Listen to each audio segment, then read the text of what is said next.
এখনকার দিনে কম বেশি সবাই বাড়িতেই আর কি আলুর চিপস বানিয়ে ফেলে।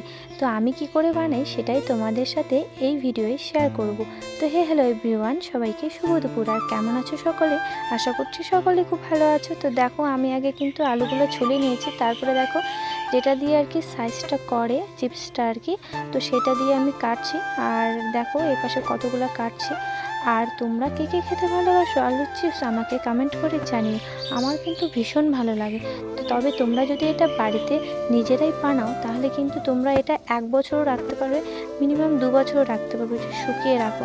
দেখো কত সুন্দর সাইজটা হয়েছে, একদম দোকানের যে চিপসের প্যাকেটগুলো পাওয়া যায় সেম ওরকমই হয়েছে। যদিও আমরা সেরকমভাবে বানাতে পারবো না, তবে আমাদের ঘরের পদ্ধতিতে যেভাবে চিপসগুলো বানিয়ে ফেলবো।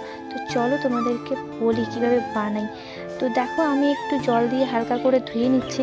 তারপরে এই দিকটায় আমি রান্নাঘরে কিন্তু জল গরম করতে বসিয়ে দিয়েছি। তারপরে জলটা একটু ফুটিয়ে নেবে, তারপরে এক এক করে তোমরা আলুর চিপসগুলো এখানটায় দিয়ে দেবে। তারপরে তোমরা যদি চাও এখানে কিন্তু হলুদ গুঁড়ো দিতে পারো, আর যদি চাও যে নুন দিবে তো সেটাও দিতে পারো। তো আমি দিলাম না। তারপরে দেখো এগুলো আমি নামিয়ে নিয়েছি। জলটা একটু ছাড়িয়ে নেবে যেহেতু শুকোতে দেবো। আর দেখো টিনটাতে আমি শুকোতে দেবো। আর যা রোদ, দেখো এক এক করে আমি শুকোতে দিচ্ছি। আর এই ভিডিওটা কিন্তু মা করে দিয়েছে।